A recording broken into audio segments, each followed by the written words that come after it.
Strong Enough merch is now available. Go to strongenoughpod.com and see all the things that you can get to show your strong enough pride, as well as remind people and yourself that you are strong enough and you are worth it. Welcome to the Strong Enough Podcast, where we talk about the challenges and celebrate the triumphs of people from all walks of life. I'm your host, Claudia. Today's guest is going to talk about how trauma from the military and bodybuilding led him spiraling into addiction.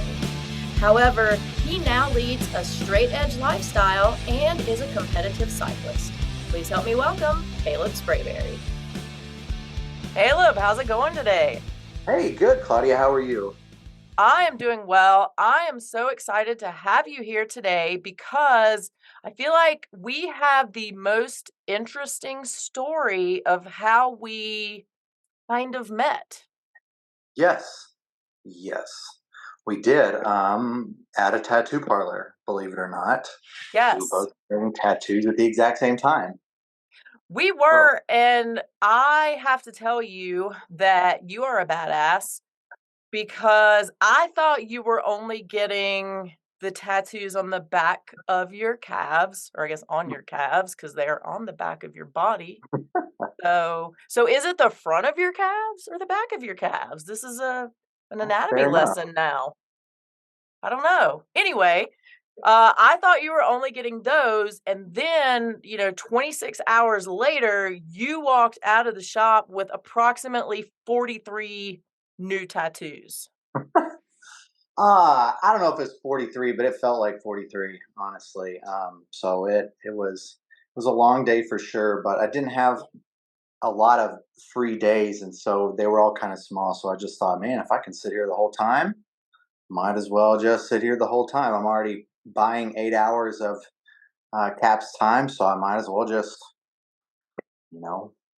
get it all done if I can at once. Make it work. Well, we are going to talk more about tattoos in a little bit. But first, I would love it if you would share a little bit about yourself with the audience.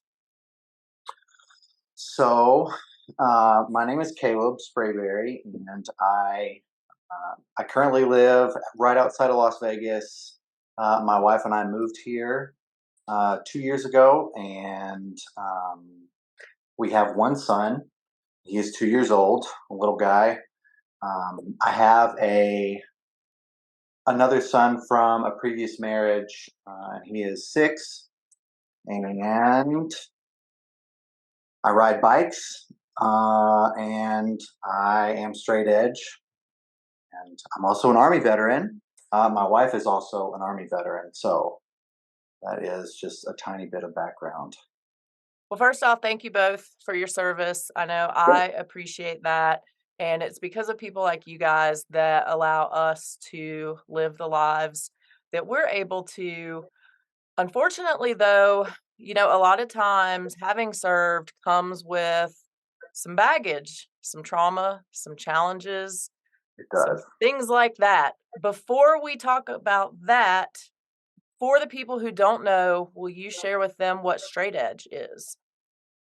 So, originally it was an 80s hardcore punk rock subculture that started. The name actually came from a Minor Threat song called Straight Edge, where it's basically referred to living the straight edge. So, um, basically, you were identified at punk rock shows as the guys that didn't drink alcohol or do drugs. And there's not really like the ideology behind it. There's not like they don't have like a Bible that tells you the rules that you have to follow.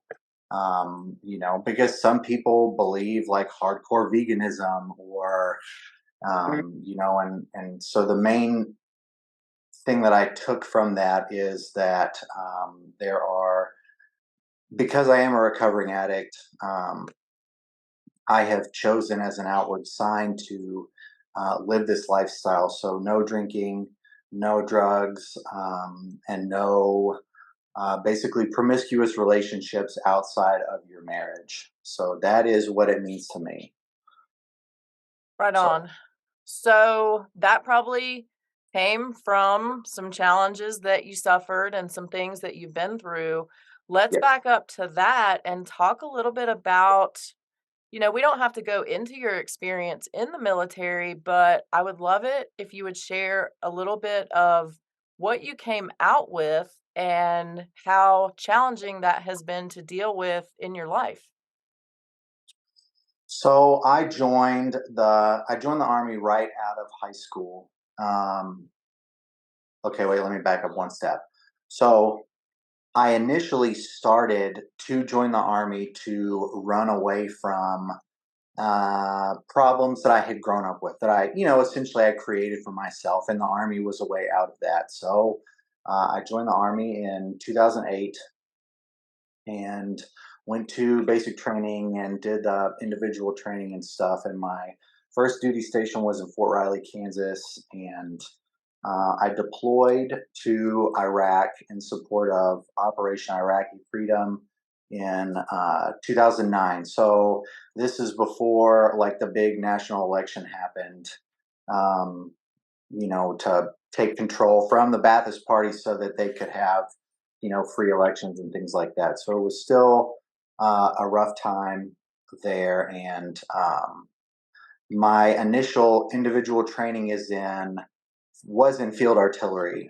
However, we did not shoot field artillery in Iraq. We did patrols in armored vehicles, the same.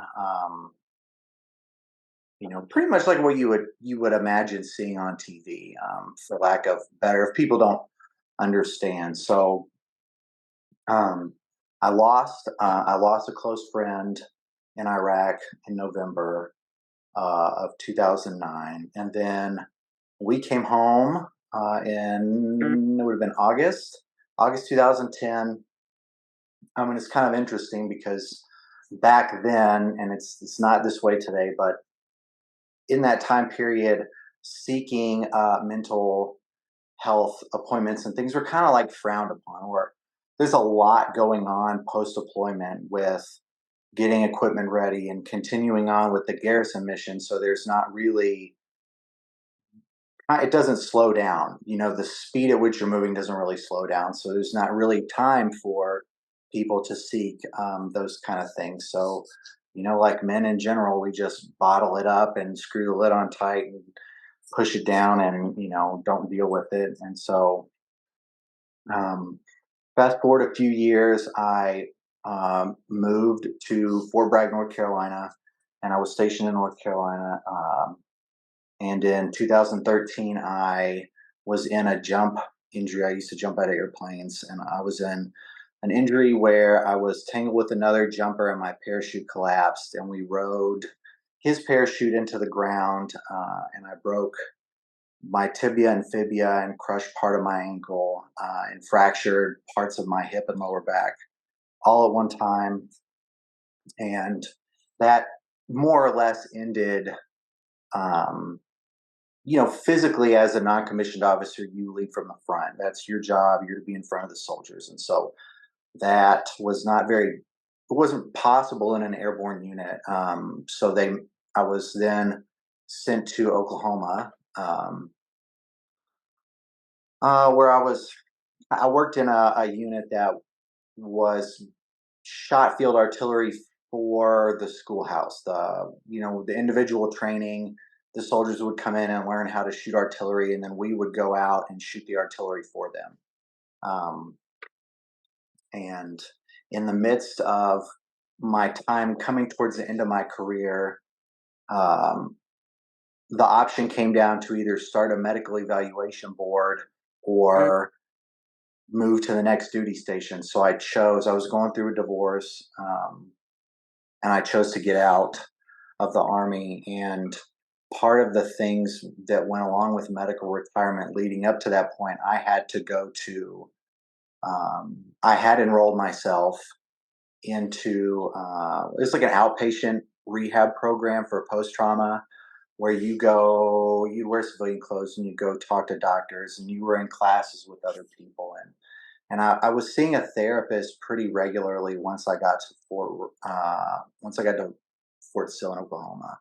probably 2 or 3 times a week for post-trauma and anxiety and depression that come along with symptoms of post-trauma. And um, in the rehab program, we learned a lot about cognitive behavioral therapy and learning to um,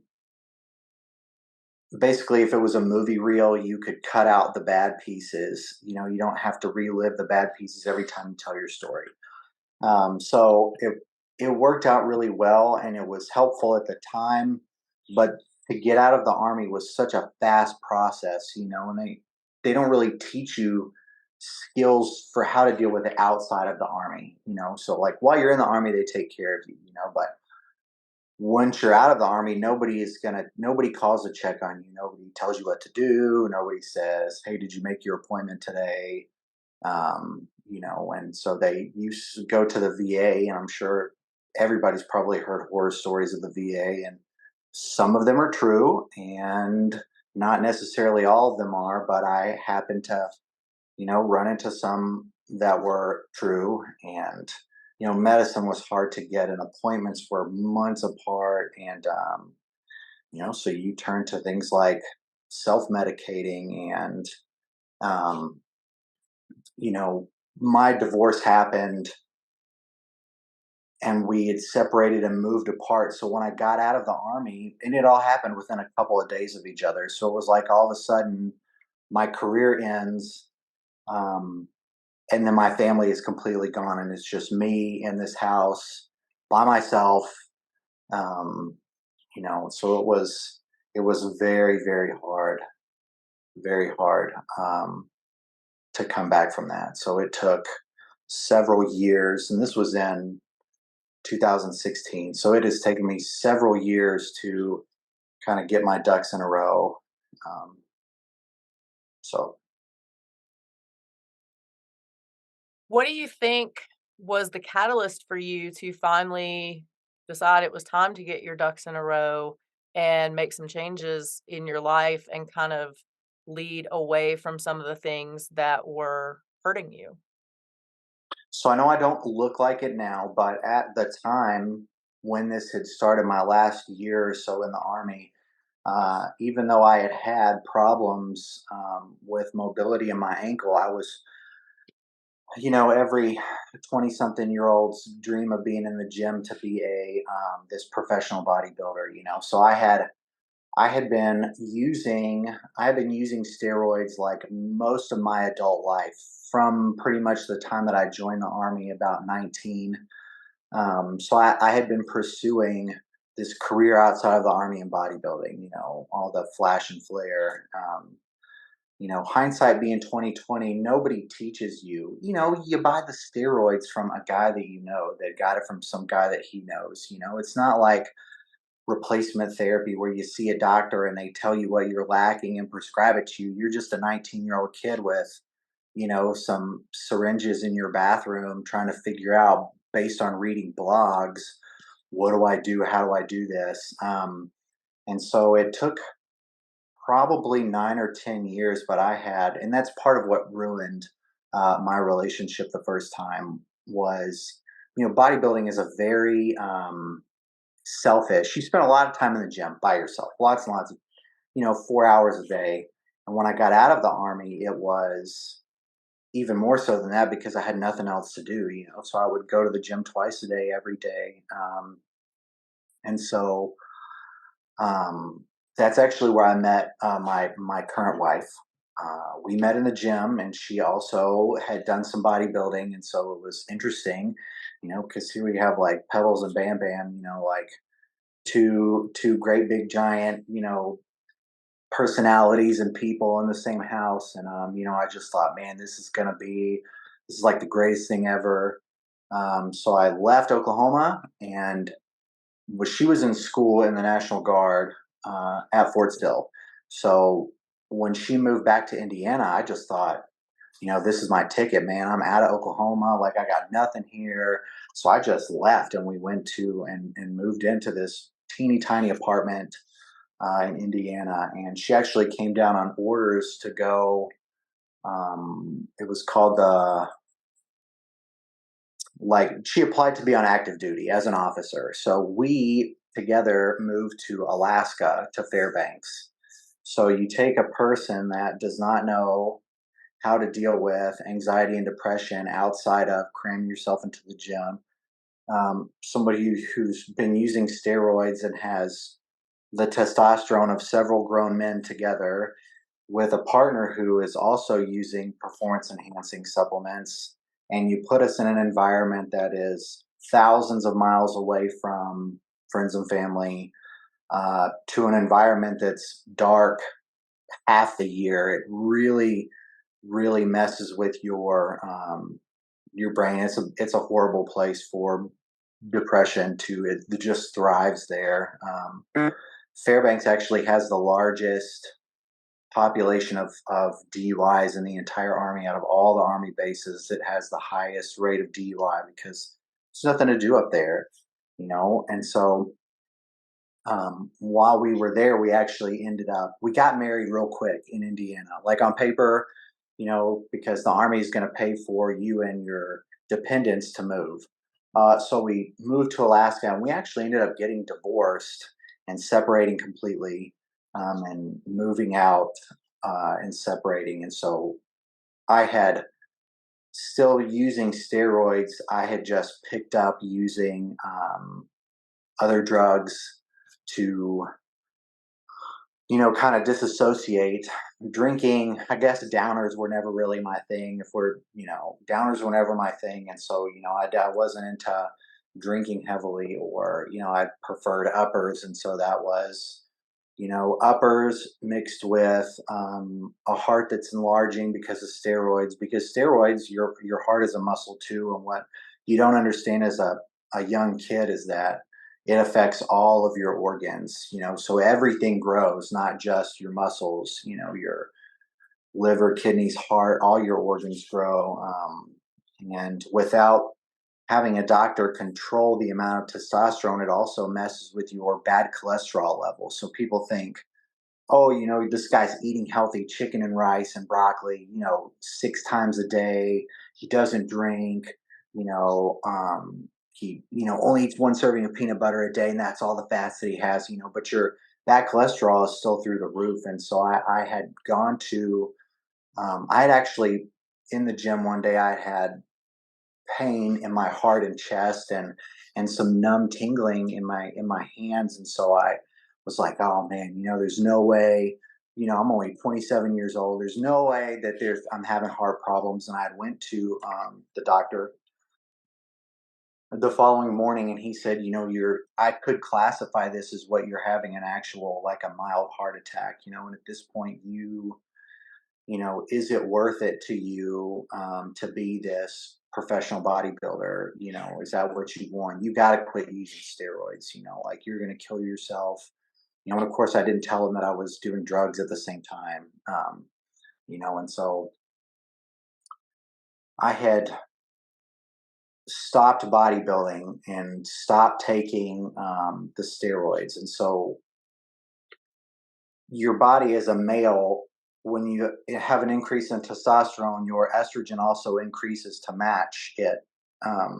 So when you take away all the testosterone, you're left with this gigantic amount of estrogen it could take years to level back out to normal. And so it amplified the depression tenfold, like days where I would not get out of bed, apart from either getting drugs or doing drugs and trying to maintain this, like, hey, I'm okay. Because I don't want anybody to know how much I was suffering. And after the low point, I had a suicide attempt, and I had reached out to my ex-wife, or she was my ex-wife at the time. I had reached out to my ex-wife, and she basically came to my rescue and had told me, hey, just because we're not together, like, I still care about you as a person and a friend. And she really helped pull me out of the suicide hole. But in turn, we ended up, because still being an addict and her also being an addict, we had, you put two addicts together, and the blind leading the blind. Nobody's ever going to get any better at that point. And so we both went down the road of drug abuse together, even though she was in the army. And there were kind of ways to get around the drug testing. And so she was an officer. And so to progress in her career, she had to go to a school that was back in Oklahoma. So we go back to Oklahoma again, back to where we first met, and her luck kind of ran out, and we failed. She failed a drug test in the army, and this is kind of where things took a turn. Being an addict, most people would not let them stop, would not let the situation stop them from continuing to do drugs. But for us, about 2 weeks or so after we had found out that she had failed the drug test, we also found out that we were pregnant. And so at that point, you know, I always remember my dad telling me, be responsible for your own actions. You're responsible for your own actions, like beat into my head. So being responsible now for another life, um, you know, your AA classes and your NA classes will tell you, hey, people don't sober up for anybody else. They only can sober up for themselves. And to a degree, that's true. But, bringing a new life into the world is, it really changes your perspective when you think about, is that the kind of parent that I want to be? Do I want to be, am I still going to be this junkie? And what is that going to teach my kids? And so it's really hard. Um, it wasn't really hard to make that call. Like, it's time to like really man up you know, and it was also right when COVID happened. So it was really interesting, because we're just stuck at home all the time, and so I believe to the benefit of my relationship, being stuck at home and sobering up together and preparing for this new life, um, was probably like the best thing that could have ever happened, to our relationship. And so since that day in February 26th, of, let's see, would have been 2019, we have been sober ever since. From everything cold turkey, no cigarettes, no alcohol, no drugs. Um, and it's not easy every day, because there's still situations or music or people that pop up on social media, and your brain instantly goes to, man, I used to party with that guy, and then it's like you think about partying, or you think about, you know, man, I saw, I bought drugs from that guy or whatever, you see it. And so, but the longer you get away from it, the easier it becomes. So, A lot of people do have to, leave towns and leave friendships and relationships in order to stay sober. How has it been with you and your wife going through this together and having done drugs together? Is it ever a struggle with those old reminders? so we moved shortly after. So we stayed in Oklahoma through the pregnancy, and once, because you're still covered under your Army health care, so they generously allowed us to stay in until my son was born. And then once he was born, they're like, hey, you got to go. And so we moved out to Nevada because her degree was in higher education. So she was an English teacher. So she got a job at the local high school here teaching English. And I will tell you that that also was probably the biggest, another huge factor in the ability to stay sober was that, we moved to a place where we knew nobody except her parents. Her parents live here. It's part of the reason we moved out here so my son could be around his grandparents. But it really helped, because then you don't run into those people at Walmart. You don't see them driving down the street, and And even if you wanted to, the town I live in is so small. I don't think that, and part of it, it's so much more scary than it used to be. And I say that because, you know, 6 or 7 years ago, like dealing with things like fentanyl mixed in with drugs was like not a thing. And you've seen tons of people, celebrities, for example, on the news all the time that, have do something with fentanyl and die. Or people die on the street because they think they're doing something and it's really fentanyl instead. And so that, really blew up in the last 2 or 3 years as well. And if death is not another deterrent, from it, I, I just being moving away from that, even though we live really close to Las Vegas, like the party capital of the United States or whatever, and we go to Vegas often, but it's never a thought that has crossed my mind. And even being with her, being on the same page with her has made it easy. And there, like I had mentioned music earlier, like there would be still music, and every so often, like it comes on, Alexa will play some song in the kitchen, and we'll be like, hey, we got to change the music, because that's something that we did together. Um, but having her on the same page is what has made it easy, is that we can both kind of be each other's accountability partners, this time for the good rather than for the bad. So A lot of people in sobriety, I feel like, trade one addiction for another, even if it's a so-called healthy addiction. So you see a lot of people who become workout fiends or whatever it is, they do it to that nth degree. How have you been able to avoid that since you are so athletic? In your brain have you been able to keep that at a reasonable level that's healthy for you and for your family?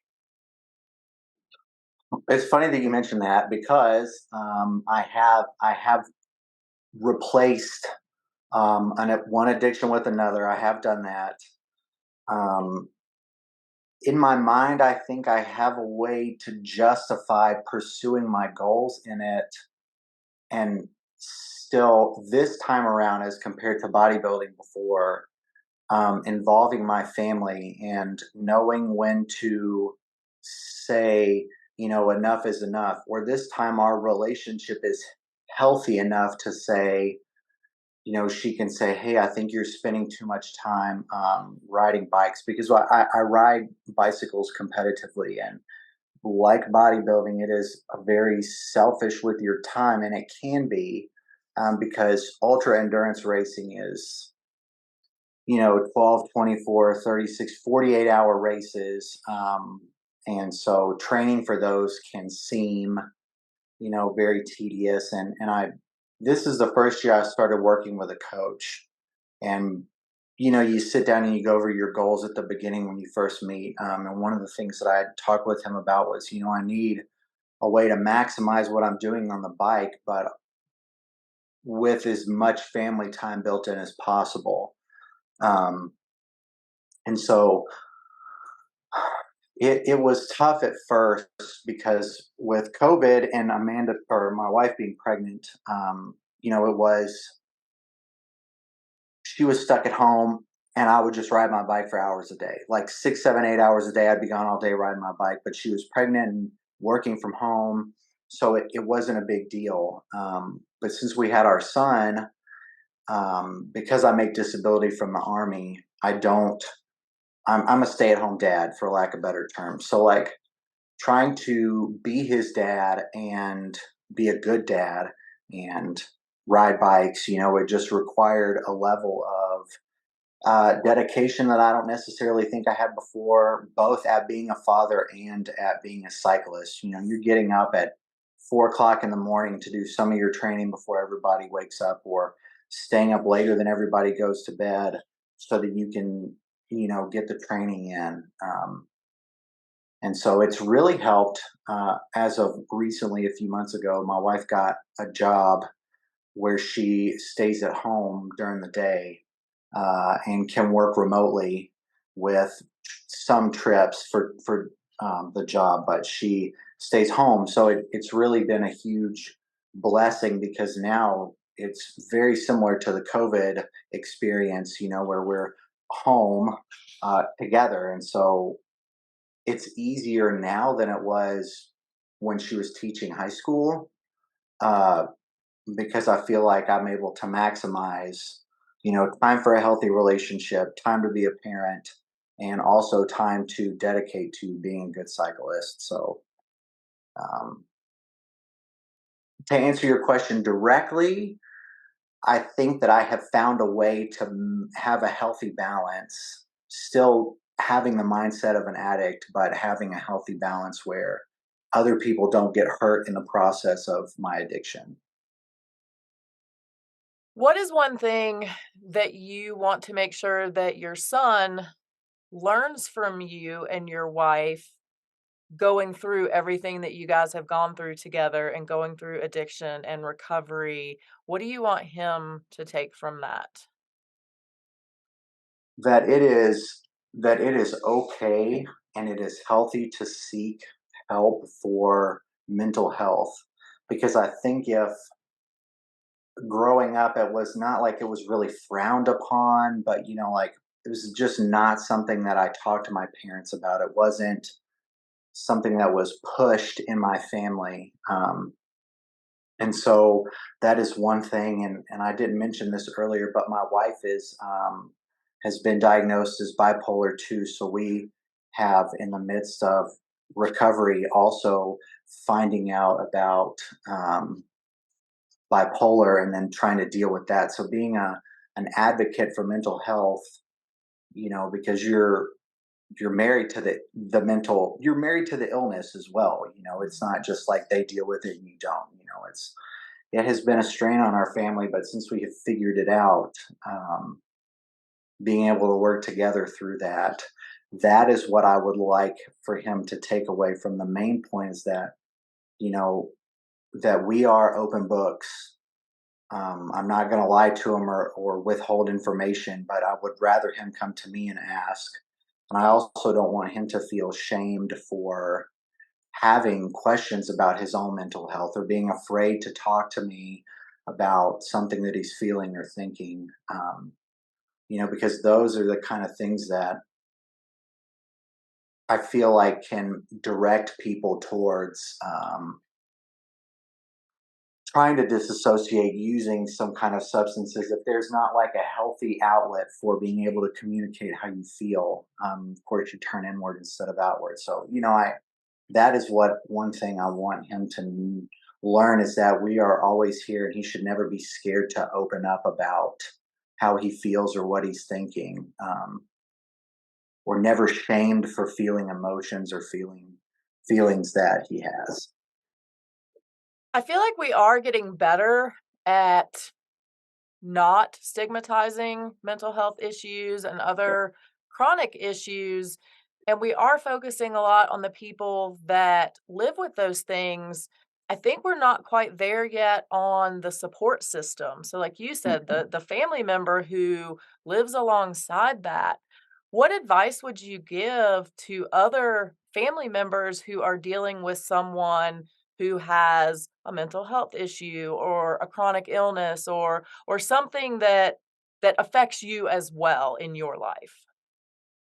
So one thing that I learned from it, there are spousal support groups for things, and I know like Facebook may not be like the greatest example of a support group, but there are support groups out there for people who have the same issue, and I think that being open-minded about it, the advice that I would give to somebody else would be, as hard as it is in the midst of whatever moment you're going through, is trying to remain open-minded, because a lot of the things that happen aren't on purpose.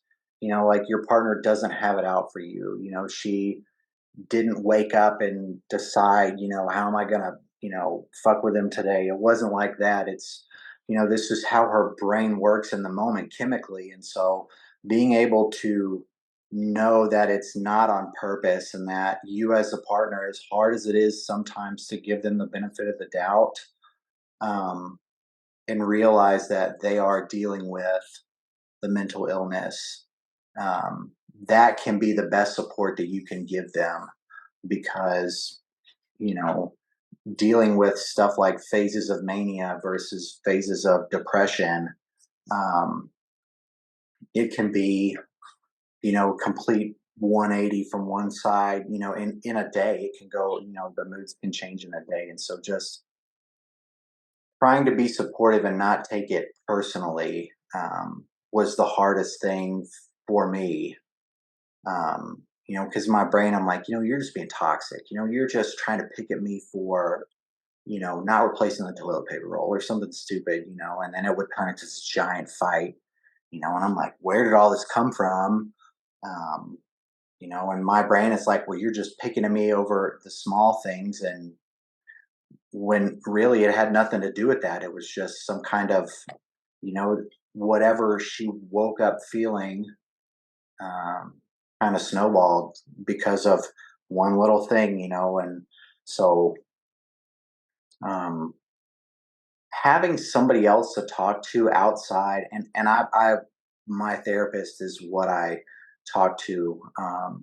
Having somebody else that's like a neutral person in the party, but that's also kind of a gray area because you don't want to like open up to your best friends like, oh hey, my wife is crazy, because that's not what it is.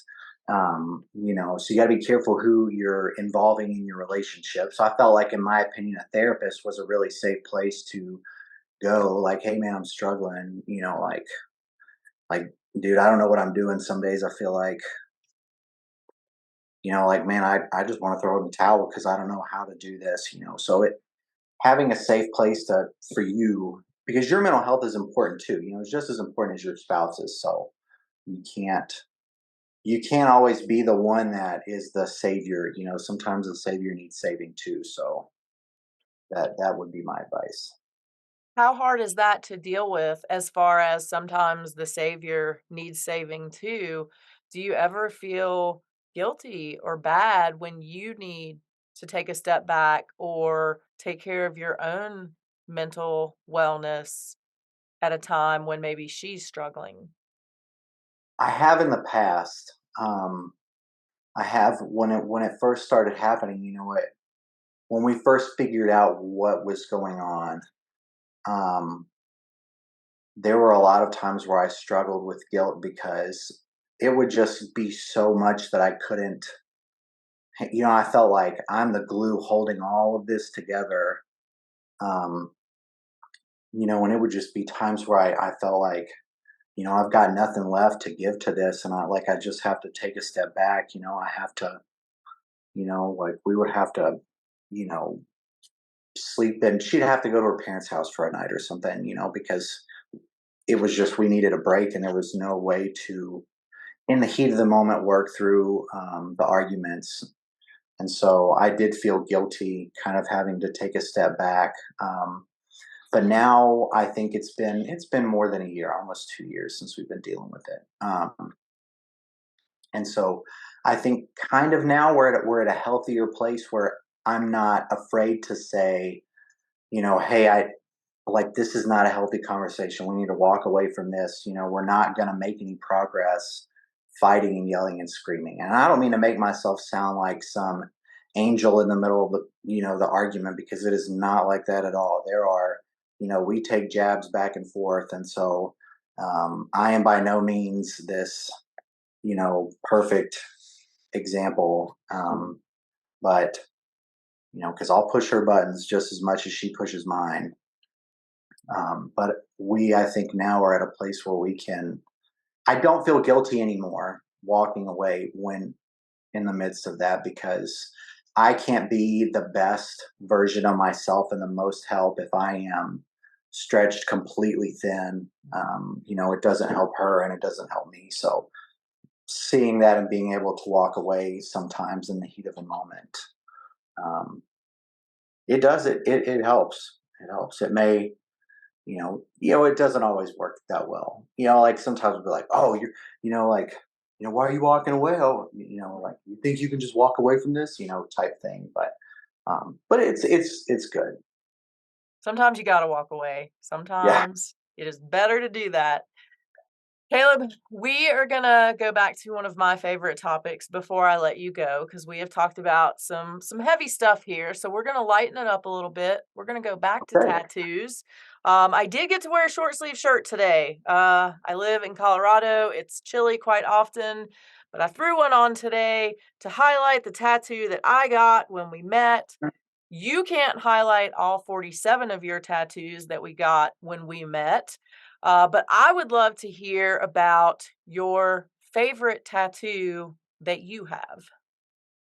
So I think the one on my neck is probably my favorite tattoo, and I think because it's bold and in your face, and you can't hide it under a shirt, you know. So it's like no matter what, people are going to see that you have it, and so because it's also something that I stand for very strongly, and it being such a bold example of that is the reason why it's my favorite tattoo, because it's a shaded X and it says dying breed. And the reason I got that is because I feel like in today's world, trying to live on the straight and narrow really is a dying breed.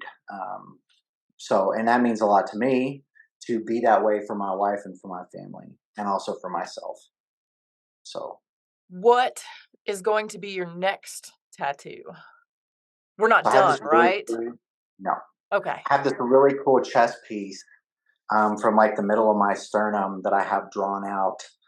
It's basically a fist breaking up through like some concrete with wings on it, and the fist is wrapped in some kind of like a lace, and it's going to have an X on the hand, like breaking the chains, you know, breaking the chains of society. And so I think that is definitely the next piece, but I don't know with racing bikes how long does that need to recover, you know, before you can get sweaty, you know. And am I going to be able to sit for another 8 hours again? And I don't know, but I definitely want it next for sure, for sure. Are you going back to Revolt to see Caps? Yeah, I really like his stuff, man. And he's a really good guy, and we kind of have developed a small friendship, I would say. And so I definitely think, you know, and I feel like, what's the word I'm looking for? Like he's my person, you know. So of course I'm going to keep going back to him. You know, as long as we live here, I'm going to keep going back there. So, What has been your most painful tattoo? oh my gosh, for sure the ankles. On the ankle bone, I have some wings on both of my ankles, and I'm telling you, I would rather jump out of an airplane and break my leg again than ever get anything tattooed on my ankles ever again. It was horrific. I wanted to come out of my skin. And that was part of your 47 tattoo session, right? Yes. Were they Yeah. last? No, we did those first, actually. Oh, God, I don't know We which would be did those first. better, to do them The first or one last. The one on the neck was last, and I feel like of the tattoos, it was the least painful. Believe it or not, on the neck was the least painful spot of the day, for I sure. mean, I was at Chris Angel by the time you were getting that one. So you definitely sat like a champ. Super impressive. Uh yeah, I don't know if I can match your tattoo badassery for sure. Having a very high pain tolerance helps, but after that long, I mean, I still felt queasy in the car. Like when I got in the car, like the mall was closed, but then and we were just open by ourselves in the mall, you know, and going out to the car, like I had to sit in the car, and luckily I brought some snacks because I was like, man, I really do not feel like driving home after sitting here like this. So it was an experience for sure. Well, they look amazing. Thanks. Caleb, where can people find you? So if they want to check out your straight edge lifestyle, if they want to see what you're doing in the cycling world, or if they want to bring you snacks for your next tattoo, where can they find you? So I have an Instagram and a Facebook. My Instagram handle is CJ. _cyclopath. And my Facebook obviously is Caleb Sprayberry. So that's really the only two. I'm not like a Twitter guy or like a whatever else. So, but Instagram and Facebook, that's where it's at. Awesome. Caleb, thank you so much for hanging out with me a little bit today. I truly appreciate you sharing your story with the audience, and I know they're going to get so much out of it. So thank you. Well, thanks for having me today. I appreciate it. If you enjoyed today's episode, don't forget to subscribe and follow us on social media so you'll never miss what's going on. Remember, until next week, you are strong enough, you are worth it. Thank you for listening to the Strong Enough podcast. You can find us on your favorite podcast platform by searching Strong Enough. And on YouTube, we're on the Spear Talk channel. Don't forget to follow us on Instagram and Facebook at strongenoughpod. If you have suggestions for an upcoming episode or a future guest, please reach out at strongenoughpod@gmail.com. Remember, you are worth it.